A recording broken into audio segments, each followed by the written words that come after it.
Historias de la economía.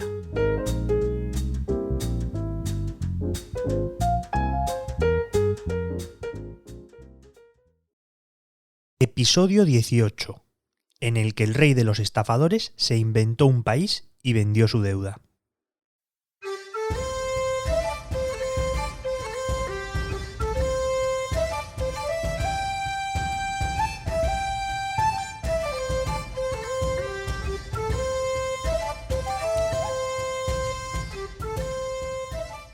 Gregor MacGregor era un escocés que en el siglo XIX se inventó un país ficticio en Centroamérica al que llamó Pollais y perpetró un fraude con sus bonos de 1,3 millones de libras, que hoy equivaldrían a unos 3.600 millones. Se le acabó conociendo como el rey de los estafadores. MacGregor llegó a ser un militar de prestigio. Se enroló en la Armada Británica con tan solo 16 años, la edad mínima posible. Supuestamente pertenecía a una antigua familia de oficiales escoceses. También contaba que estudió en la Universidad de Edimburgo, algo de lo que no hay constancia, pero que no está descartado por sus formas y por las conexiones de su madre.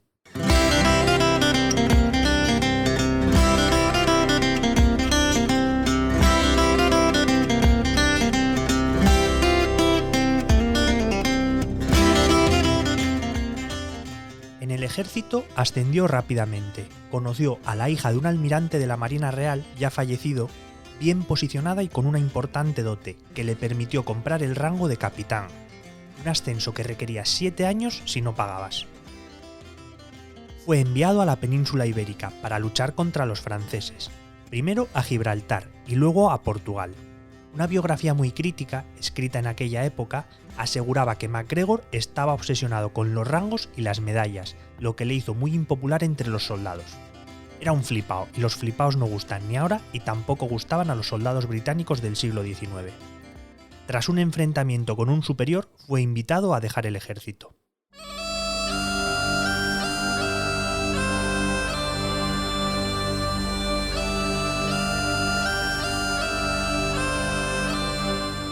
Su batallón, en el que ya no estaba, hizo un gran trabajo en Portugal y ganó fama internacional. Y pese a que ya no estaba presente, presumía de ese logro siempre que era posible. En la misma línea, al volver a Edimburgo, se hacía llamar coronel o sir y paseaba en llamativos carruajes. Pero incapaz de alcanzar estatus social, incluso con sus mentiras, emigró a Londres con su familia, donde su mensaje falso le hizo ganar cierta respetabilidad. El problema es que en 1811 su mujer murió. Y MacGregor perdió su principal fuente de ingresos y el apoyo de la influyente familia de su esposa. Con el ejército como única experiencia laboral, a donde además no podía volver por su forma de salir. Esta crisis existencial coincidió con el paso por Londres de Francisco de Miranda, general revolucionario venezolano, que fue recibido con grandes halagos. Al ver el trato que le daban, MacGregor pensó que si se iba a América a combatir, podría ganar fama y ser recibido igual en su vuelta a casa. Y allá que se fue.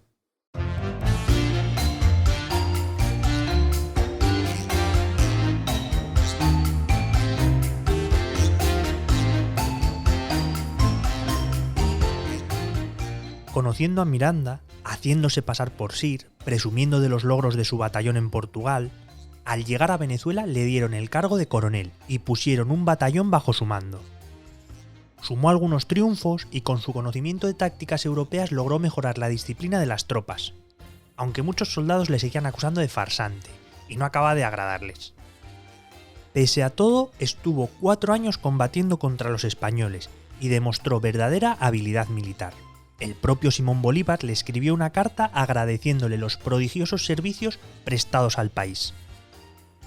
En este punto, MacGregor recibe una misión especial del propio Bolívar: irse a Estados Unidos y liberar Florida, para frenar el apoyo a los realistas en Venezuela. En 1817 conquistó la isla de Amelia, en la costa de Florida. Sin embargo, Estados Unidos consiguió anexionarse la isla y pactar con los españoles la cesión. En una última escaramuza militar, llega a Colombia a luchar a la isla de San Andrés. Sale mal y acaba llegando a la costa de la actual Honduras. Y comienza su historia como estafador a gran escala. Básicamente, desembarca en Costa de Mosquitos, un territorio del que se habían ido prácticamente todos los colonos europeos, por su insalubridad y su poco potencial económico. Solo quedaban nativos.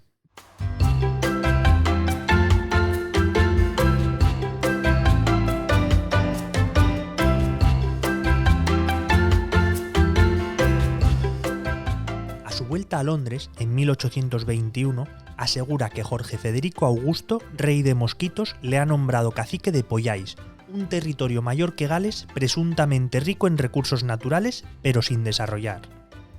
La realidad es que había comprado el terreno a cambio de joyas y ron, pero ni le había dado el cargo ni eran tierras apropiadas para la agricultura y la ganadería. Las promesas de riqueza del militar, junto con la fama que le precedía, caló, y MacGregor consiguió vender bonos de un país que no existía, y no solo eso, sino que organizó expediciones de colonos. El timador escocés aprovechó un clima propicio tras la derrota de Napoleón, con la economía británica creciendo. Como consecuencia, el gobierno conseguía emitir deuda a intereses cada vez más bajos, que rondaban el 3%. En estas circunstancias, los inversores comenzaron a buscar opciones con mayores rentabilidades. Primero, pusieron sus ojos en países como Rusia, Prusia o Dinamarca. Otros apostaron por las minas, pero había una nueva inversión muy atractiva: todos aquellos países que surgieron del colapso del Imperio Español.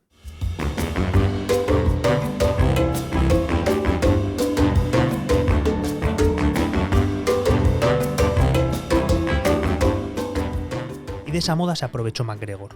En 1822 colocó unos bonos de Pollais con rendimientos del 6%, el doble de lo que ofrecían los británicos, y a un nivel similar al que ofrecían México, Perú, Chile o Colombia. Aunque no existía ningún registro del país, las promesas hicieron su efecto, ayudadas por una campaña de publicidad enorme, que incluyó anuncios en prensa, panfletos, libros e incluso una canción que comenzó a sonar por las calles de Londres, Edimburgo y Glasgow. MacGregor prometió de todo a sus inversores. Los nativos no solo eran pacíficos y amables, sino que amaban a los británicos. La situación geográfica del nuevo país era inmejorable y su tierra muy fértil, con facilidad para cultivar tabaco y azúcar. Había abundante agua, oro. Incluso las cosechas de maíz se recolectaban 3 veces al año, cuando en el resto del mundo conseguir 2 ya era muy bueno. Creó su propia moneda, el dólar de Pollais, una bandera, himno y un mapa detallado, y falso. Pero el fraude no se quedó ahí. Aunque obtuvo financiación en Londres, se dirigió a su tierra natal, Escocia, para buscar colonos. Ahí se encontraba una banca muy desarrollada que permitía el acceso a financiación a mucha más gente. Además, muchos escoceses querían crear su propia colonia, y las promesas de Pollais parecían encajar como anillo al dedo en sus aspiraciones nacionales. Un contexto perfecto para MacGregor, quien comenzó a vender tierras del país ficticio. Consiguió llenar 7 barcos con un total de alrededor de 250 colonos, que partieron hacia América entre 1822 y 1823. Obviamente, el fraude se descubriría pronto. Primero fueron las dudas en el mercado de bonos en países como Colombia y Perú, que ni siquiera habían sido reconocidos por Reino Unido. Después, la intervención de Francia en España, con la reinstauración del absolutismo de Fernando VII, que sembró dudas sobre una quiebra española, que pronto se contagió a los bonos de las antiguas colonias. Los bonos de Pollais se hundieron un 16% solo en diciembre de 1822. A finales de ese año también llegaron los primeros colonos al reino ficticio y se dieron de bruces con la realidad. Allí no había puerto, ni infraestructuras, ni nada parecido a lo prometido por MacGregor. Tan solo unos indígenas, que es verdad que no eran hostiles, pero tampoco esos amantes de los británicos que pretendía el estafador. No tuvieron más remedio que intentar adaptarse, pero pronto comenzaron las peleas y las muertes. Un barco les rescató y llevó a Belice, pero la malaria y la fiebre amarilla se cobraron su peaje. Finalmente fallecieron 2/3 de los pobladores. Londres actuó y mandó a la Marina al rescate de las 5 naves que estaban de camino a Pollais.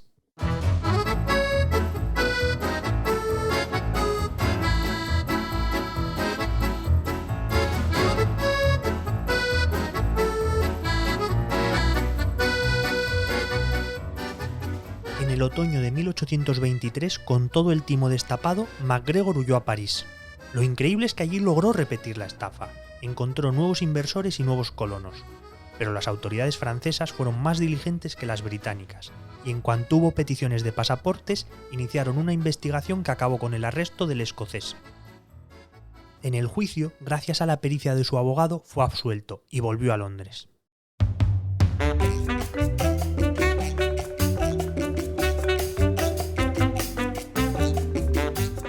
De manera aún más increíble, intentó una nueva colocación de bonos de Pollais para intentar pagar a los inversores iniciales, es decir, para iniciar una estafa piramidal. Pero ya no coló y tuvo que volver a Edimburgo. Perseguido por sus estafados, tuvo que emigrar a Caracas, donde murió en 1845 a los 58 años. Aunque antes fue condecorado, nacionalizado y recibido con honores. Fue enterrado en la Catedral de Caracas. El terreno que supuestamente ocupaba Pollais sigue siendo hoy un trozo de selva sin desarrollar e improductiva.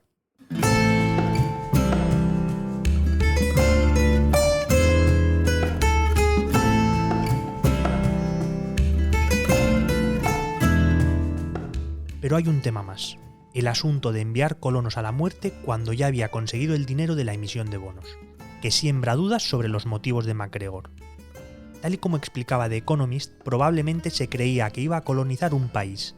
Soñador, narcisista y obseso, estaba convencido de descender de una princesa inca.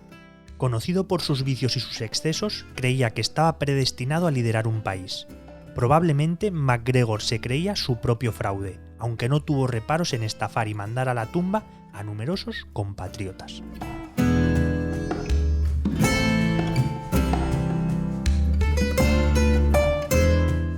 Este capítulo ha sido posible gracias a una idea original de Ricardo Larrechea.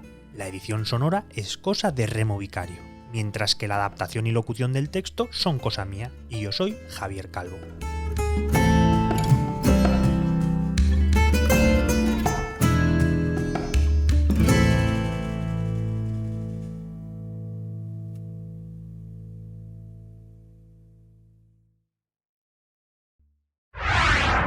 El Economista Podcast.